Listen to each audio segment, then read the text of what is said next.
En el atardecer, cuando las sombras sumergen en el río su mortaja, un lucero brillante al monte baja y en la guitarra de un timbó la nombra.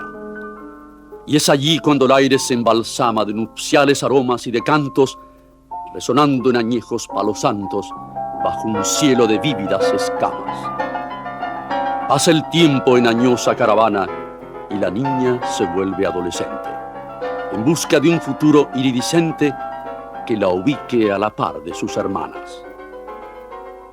Horacio Guaraní, ese gaucho que es poeta y guitarrero, está presente en Formosa con el Abrazo del Sur argentino. Y es Yola Yoli en Puerto de Santa Cruz.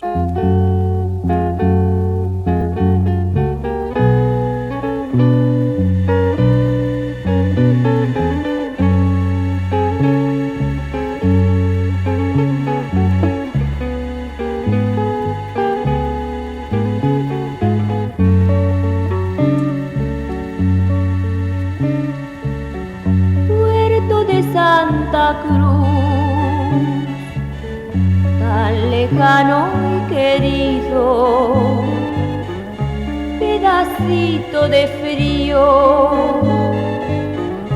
sol de mi corazón,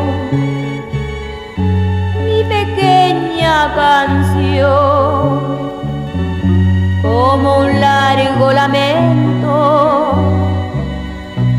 palomita en el viento.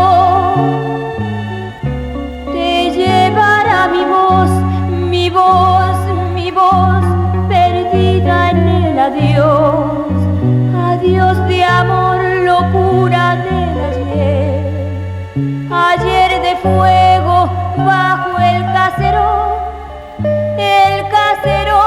refugio del amor de amar bajo la nieve gris y el gris del mar golpeando el ventanal donde tu boca azul, azul, azul, tu boca junto al mar.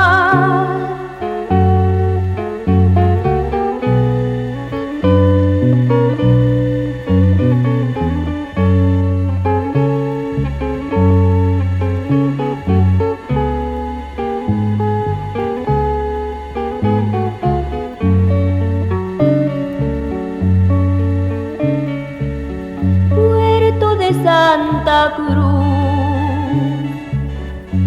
pedacito de mi alma, mi guitarra en el alba suele a veces llorar.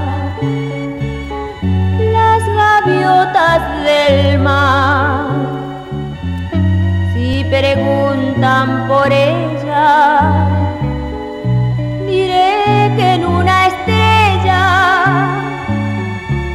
la volveré a encontrar y el mar de nuevo me dirá tu voz perdida en el adiós, adiós de amor, locura del ayer que vuelve con su risa azul, azul, azul, tu boca junto al mar, mirar caer la lluvia, enloquecer bajo aquel caserón, la nieve tú y mi viejo Santa Cruz.